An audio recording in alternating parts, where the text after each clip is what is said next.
So, hello students. Now let us continue with the next part of the same question, which is studied in video number 5.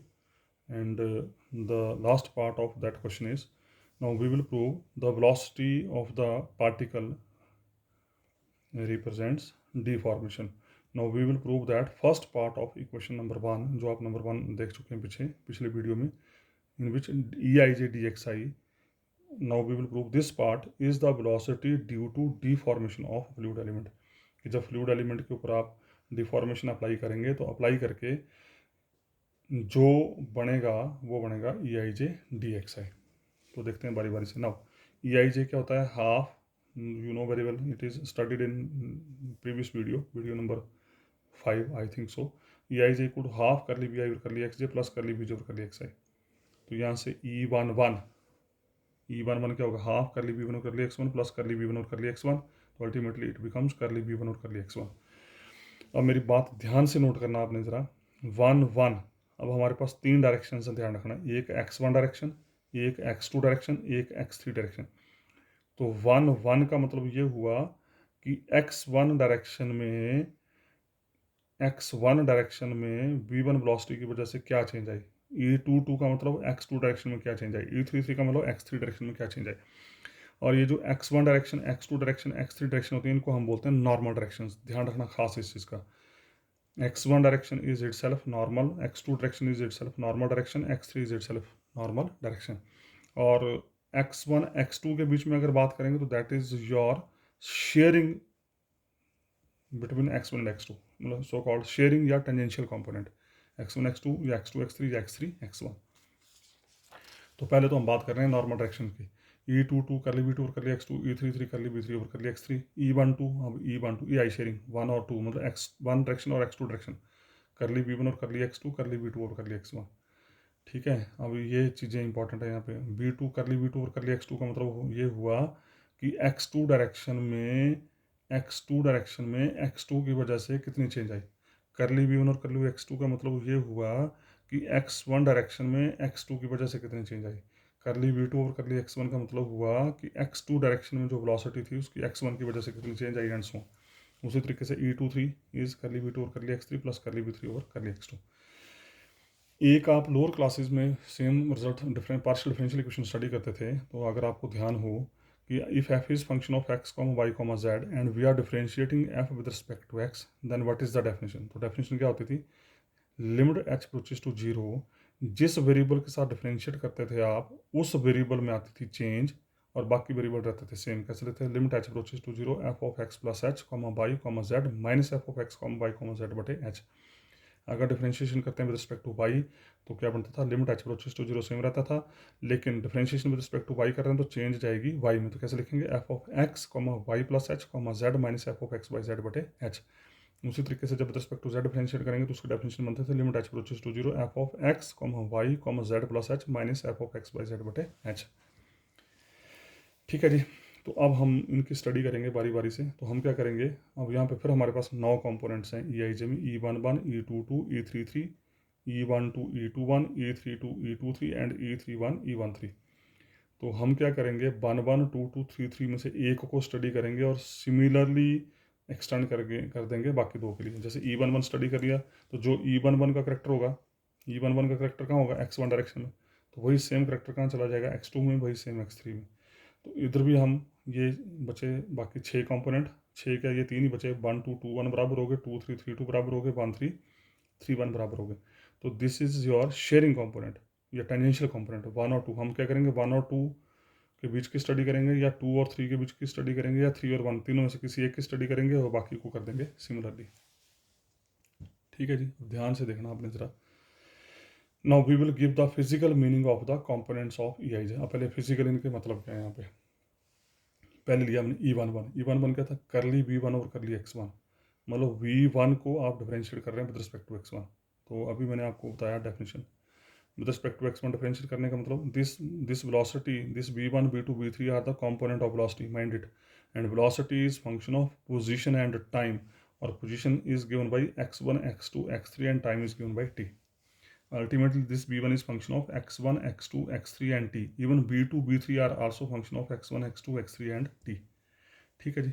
So we are differentiating v1 with respect to x1। ध्यान से देखना जरा, v1 को with respect to x1 differentiate करें तो limit h की जगह ले ली मैंने del x1, even you can take dx1 also. Del x1 converges to zero, approaches to zero, तो derivative with respect to x1 है, तो इस डेल x1 की एडिशन कहाँ जाएगी, x1 में। x1 plus del x1 x2 x3 t minus b1 x1 x2 x3 comma t बटे del x1। और what is the meaning of this? This is the difference of these two terms, and what it mean? It means rate of increment।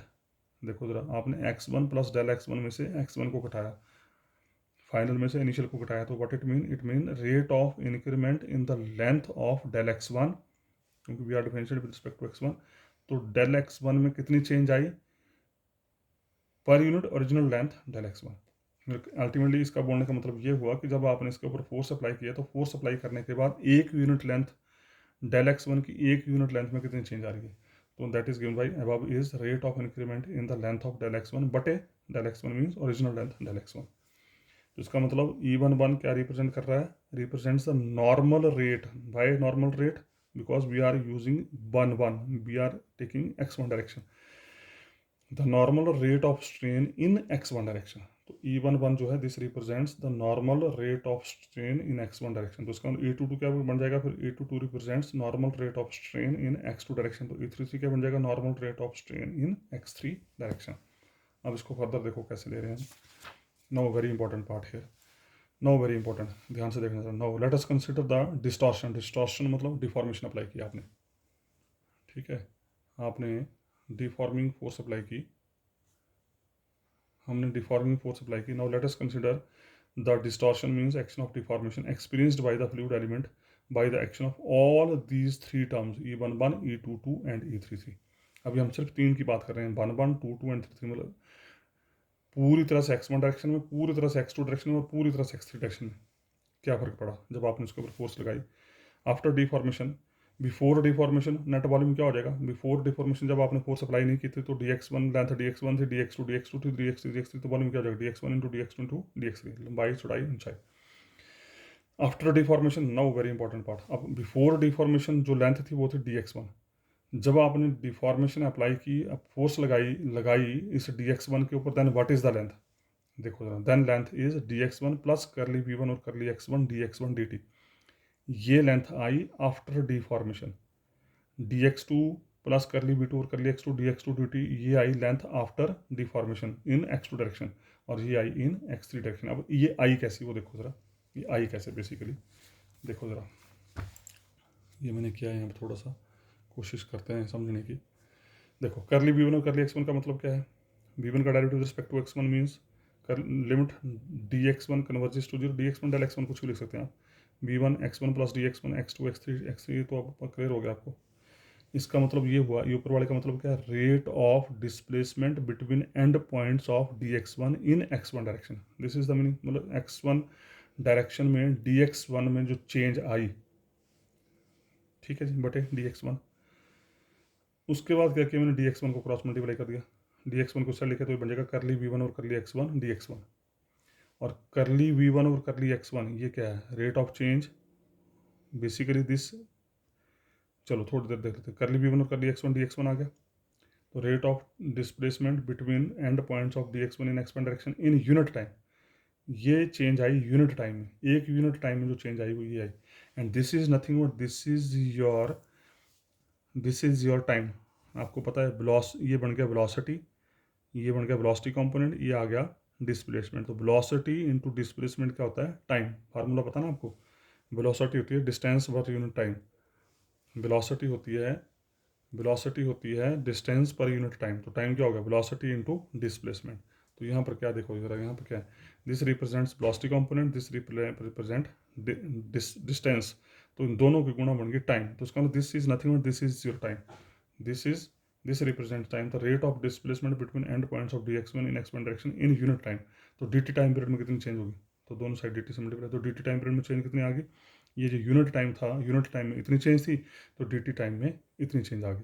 तो इसका dt time period के दौरान dx1 में जो change आई वो ये आई, जो dx1 लेंथ थी जिसके ऊपर आपने फोर्स अप्लाई की, फोर्स अप्लाई करने के बाद उस dx1 में जो चेंज आई वो आई करली v1 और करली x1 dx1 dt। तो after dt time period change क्या हो जाएगी? dx1 प्लस ये बिफोर डिफॉर्मेशन लेंथ थी dx1, जब आपने फोर्स अप्लाई की तो चेंज आई ये, तो आफ्टर डिफॉर्मेशन चेंज क्या हो जाएगी dx1 प्लस ये, तो ये चेंज आई आपकी कहाँ dx1 में। तो वही सेम चीज़ यहाँ लिख रहे हैं, देखो ज़रा यहाँ पे देखिए ज़रा ध्यान से। सो दिस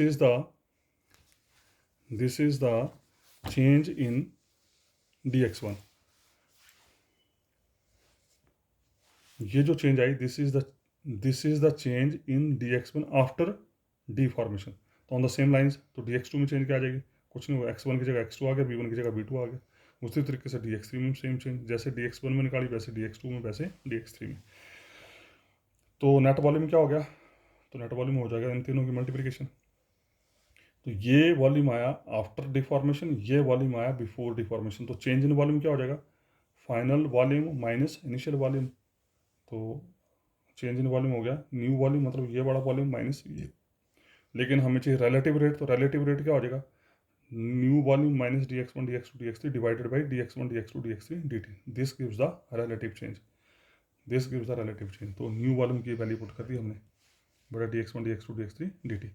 अब हमारा मकसद है इसको सॉल्व करना, ये जो है इसकी इसकी और इसकी मल्टीप्लिकेशन, इसकी और इसकी मल्टीप्लिकेशन हम सॉल्व करेंगे, और सॉल्व करके फिर उसको नंबर 5 में रखेंगे। तो हम ये लेके चल पड़े अब, और इसकी मल्टीप्लाई करने के लिए अब ये काम मैं आपको दे रहा हूँ थोड़ा सा, पहले आप इन दोनों को मल्टीप्लाई करेंगे, इन दोनों को मल्टीप्लाई करके जो आएगा उसको फिर इससे मल्टीप्लाई करेंगे।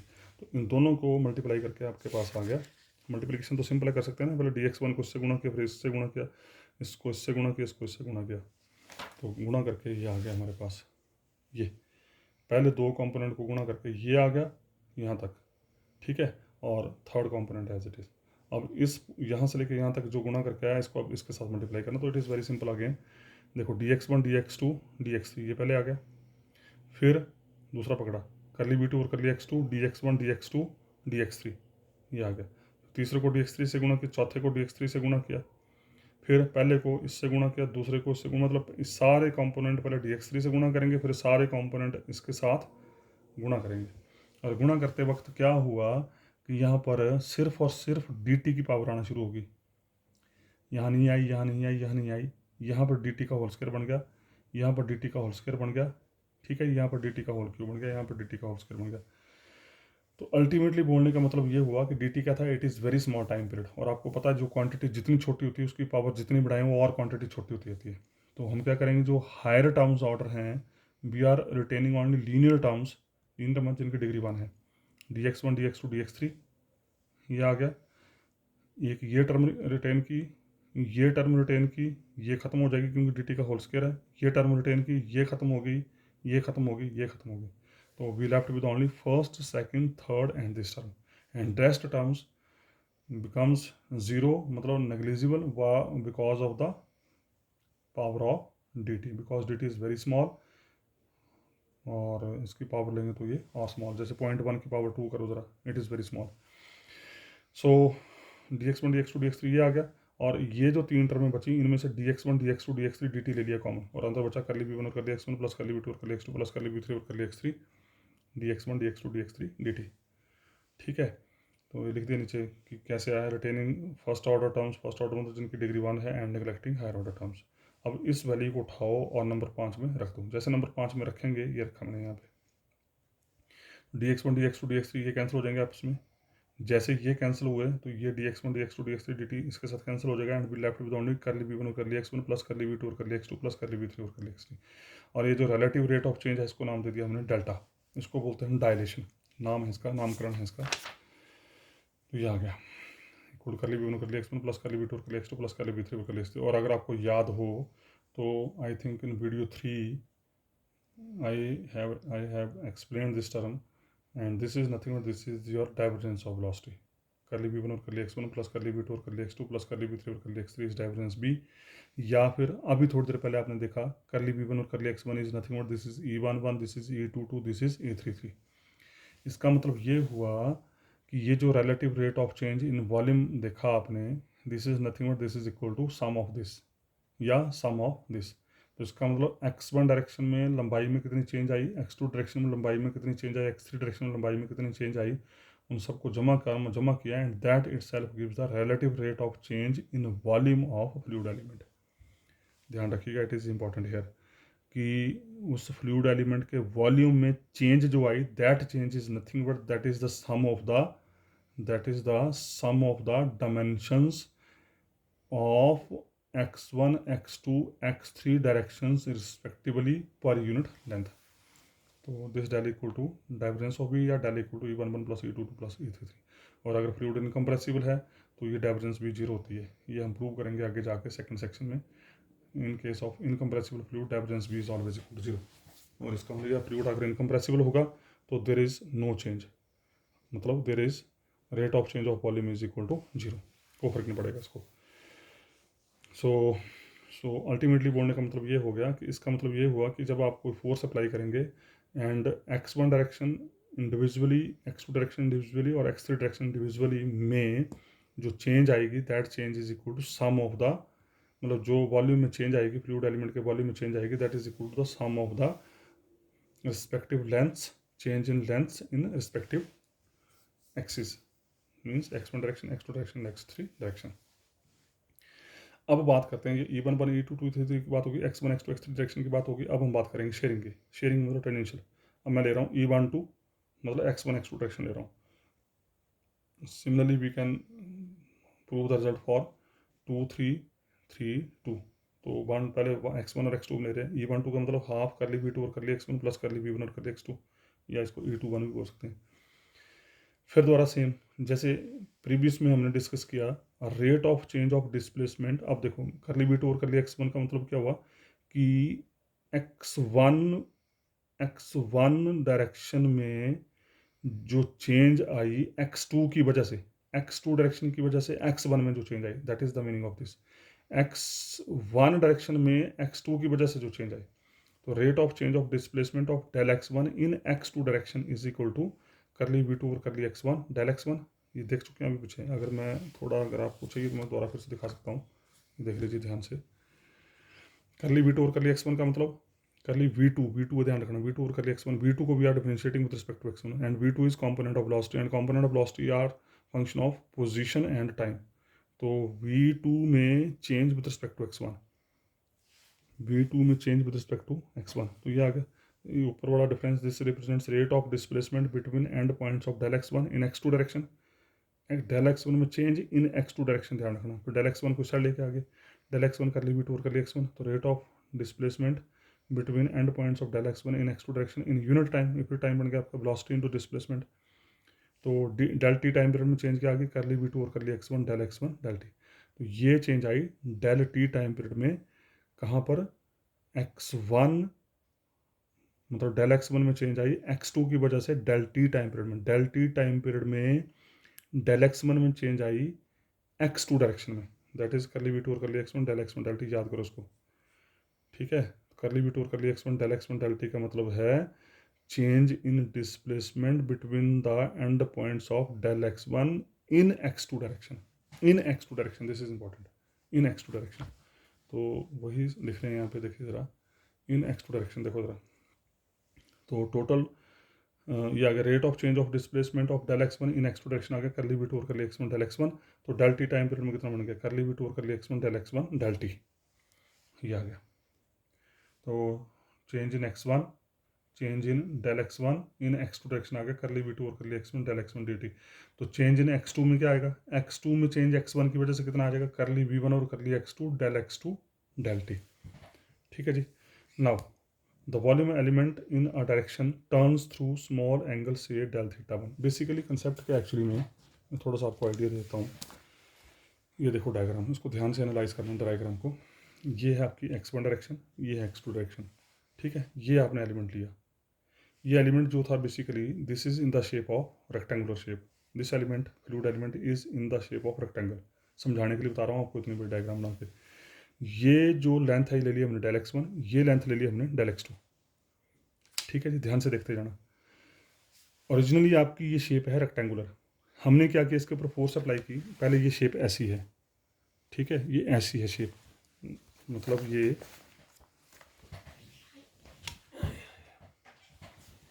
एक्चुअली पहले ये शेप है ऐसी, इस तरीके से। मैंने क्या किया, इसके ऊपर फोर्स अप्लाई की। जब फोर्स अप्लाई की, ये फोर्स मैंने अप्लाई की ऐसे। आप चाय पत्ती का एक डब्बा लीजिए, वो रेक्टेंगुलर शेप में होगा, उसके ऊपर फिर फोर्स लगाना आपने, उसको इस ऐसे पकड़ा और पकड़ के ऐसे फोर्स लगाई। जब ऐसे फोर्स लगाएंगे तो ये साइड पिचक के यहाँ आ जाएगी, ये साइड उठ के यहाँ आ जाएगी। तो हमने मान लिया कि यहाँ से यहाँ आने तक जो चेंज आई दैट इज डेल थीटा 1, यहाँ से यहाँ आने में जो चेंज आई दैट इज डेल थीटा 2। ये जो डेल एक्स टू लेंथ थी बेसिकली यहाँ पर थी, जब आपने इसके ऊपर फोर्स लगाई इधर को तो ये लाइन उठ के यहाँ पर आ गई, और ये डेल एक्स वन जो चेंज थी वो यहाँ पर आ गई। अब हुआ क्या बेसिकली, एक्स टू डायरेक्शन, ये एक्स टू डायरेक्शन में डेल एक्स वन की वजह से जो चेंज आई that is equal del x one में, ये डेल एक्स वन पहले यहाँ था, अब कहाँ पहुँच गया, यहाँ पहुँच गया। तो इस डेल एक्स वन में एक्स टू डायरेक्शन में जो चेंज आई that is equal to curly we two और curly X one del T, जो हम यहाँ बात कर रहे थे, ये जो हम बात कर रहे थे, करली वी टू और curly X one del T. ये जो चेंज आई, ये चेंज आई किसमें, इस डेल एक्स वन में। इस डेल एक्स वन में एक्स टू डायरेक्शन में, एक्स टू डायरेक्शन में तो डेल एक्स वन यहाँ था, इसको उठा के ऊपर लेके गए तो यहाँ आ गया। तो एक्स टू डायरेक्शन में इसमें जो चेंज आई दैट इज इक्वल दिस। और इसी तरीके से डेल एक्स टू ये था, ये डेल एक्स टू जो जब इसको आपने फोर्स लगाई तो ये इधर को गया, किसको गया, एक्स वन के डायरेक्शन में गया। तो डेल एक्स टू में एक्स वन डायरेक्शन में जो चेंज आई वो आएगी करली वी वन और curly x to del T. तो अल्टीमेटली हुआ क्या, उसके बाद अब देखो ज़रा, ये मान लीजिए ये जो डिफॉर्मेशन है that is del theta one, ये आगे डेल थीटा टू, इनके बीच में एंगल 90 डिग्री, यहाँ से लेके यहाँ तक एंगल 90 डिग्री, यहाँ से लेके यहाँ तक डेल्टा थीटा वन, यहाँ पर डेल्टा थीटा टू। तो ये बीच में कितना बचा, ये जो ओरिजिनली अब शेप जो बनी, ये एंगल बचा आपका 90 minus this plus this, agree. Total angle 90 है, तो ये जो बीच में बचा this angle is 90 minus this angle plus this angle. तो अब देखो जरा कैसे हुआ यहाँ पे ये। तो अल्टीमेटली बोलने का मतलब ये, वो एक डायग्राम आपकी बनी ये वाली इन एक्स टू डायरेक्शन, और एक डायग्राम आपकी बनी ये वाली इन एक्स वन डायरेक्शन। तो ये चेंज आई डेल एक्स वन में एक्स टू डायरेक्शन में, और ये चेंज आई डेल एक्स टू में एक्स वन डायरेक्शन में। तो ये डायग्राम्स हैं, देखिए जरा ध्यान से। सो डेल एक्स वन, ये आ गया डेल एक्स वन। इस डेल एक्स वन की वजह से एक्स टू में जो चेंज आई दैट इज इक्वल दिस, और इस डेल एक्स टू की वजह से एक्स वन में जो चेंज आई वो आई ये। इसका एंगल डेल थीटा वन है, इसका एंगल डेल थीटा टू है। और ये जो डायग्राम आपको नजर आ रही है यहाँ पे, इसका हिस्सा ये वाला हिस्सा ये है, और ये वाला हिस्सा जो है वो ये है, ये, ठीक है जी। ये बड़ा हिस्सा ये है, और ये बड़ा हिस्सा ये है, ठीक है जी।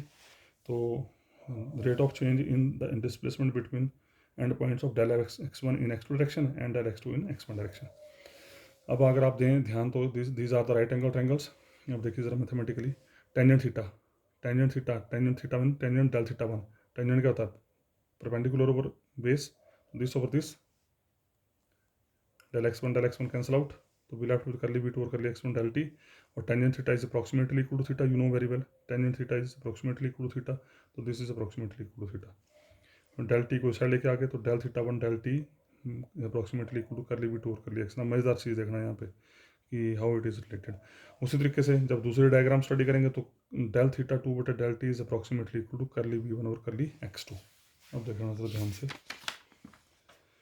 अब ई वन टू क्या होता है, ई वन टू होता है हमारा, ई वन टू होता है हाफ करली वी वन और curly x two plus curly we two और करली एक्स वन होता है। और करली वी वन और curly x two approximately equal to del theta two बटा del T, and curly we two और curly X one is del theta one del T, ठीक है जी। ये वैल्यू रख दी मैंने यहाँ पे, टू को साइड लेके आगे, डेल थीटा वन बटे del T plus del theta two बटे डेल टी, तो डेल टी कॉमन आ गया यहाँ पे। And del theta one plus del theta two, del theta one plus del theta two, del theta one plus del theta two is nothing but क्या, del theta one plus del theta two. ये जो change आई this, इस del theta one और del theta की वजह से जो चेंज आई वो आई ये अंदर वाली चेंज, कि पहले आपकी ओरिजिनल शेप ये थी, अब ये ओरिजिनल शेप जो चेंज होके आ गई रेक्टेंगुलर फॉर्म में, सॉरी पैलोग्राम की फॉर्म में।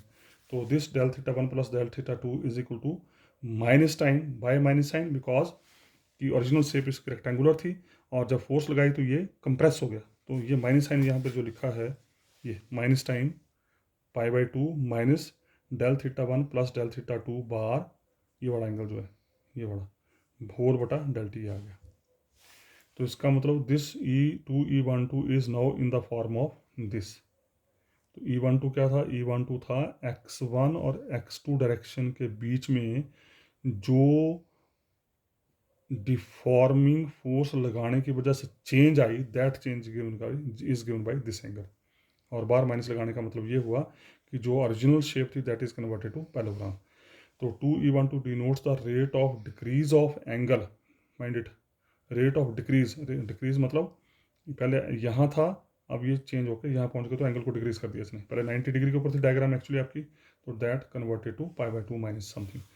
Rate of decrease of angle between the lines which were originally parallel to x1 and x2। ये देखिए जरा, originally they are parallel to x1 and x2 direction, पर जब फोर्स लगाई तो दीज साइड्स आर दीज। तो actually में जो 90 डिग्री एंगल था उनको, उस एंगल को इन दोनों ने कंप्रेस करके ये एंगल बना दिया। ठीक है, तो इसका मतलब क्या हुआ? All the rectangular element of fluid at point P point के ऊपर जो फ्लूइड, P पॉइंट के ऊपर जो पार्टिकल था, fluid particle, all the rectangular element of fluid at point P now changes into parallelogram. Parallelogram बन गई। ठीक है, hence E12 is called the rate of shearing strain in x1 x2 plane. तो ये E1 E2 जो E12 जो है, this represents the shearing strain in x1 x2 direction. तो सिमिलरली तो E23 क्या बन जाएगा? E23 और E31 क्या बन जाएगा? E23 represents the shearing strain in x2 and x3 direction, and this represents in x3 x1 direction.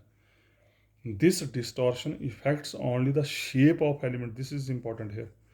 ये जो आपने डिफॉर्मिंग फोर्स अप्लाई की और अप्लाई करके ये जो चीज़ बनी, ये जो पैलोग्राम बनी, इसका मतलब ये हुआ कि डिफॉर्मेशन अप्लाई करने के बाद एलिमेंट के शेप में तो चेंज नज़र आ गई, चेंज शेप तो चेंज होगी, लेकिन उसके वॉल्यूम को कोई भी फर्क नहीं पड़ा। वॉल्यूम को कोई भी फर्क नहीं पड़ा। Shape of element and the size remain same, does not change the volume. क्यों? क्योंकि E I J equal to half curly B I curly X plus curly B curly X I equal to J is symmetric second order tensor.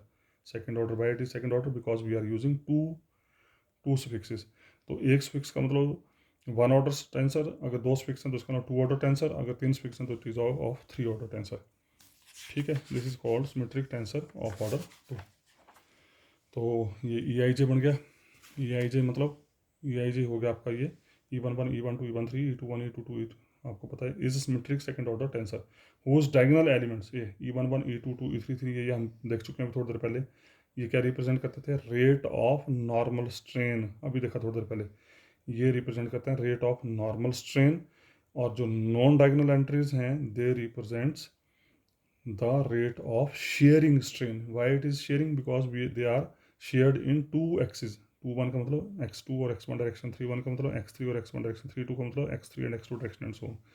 Shearing means change in angle or sheared between two axes. Hence the normal and shearing strain gives rise to deformation. तो इसका मतलब दोनों मिलके इन्होंने क्या किया? इन्होंने deformation को रिप्रेजेंट किया। Thus we have proved that the most general motion of a fluid element consists of translation, rotation and deformation. तो this is the article, और ये आर्टिकल अक्सर पेपर में आता है। This is the article which is backbone of this fluid dynamics. So इसी के साथ मैं इसको यहीं स्टॉप कर रहा हूँ। Thank you very much.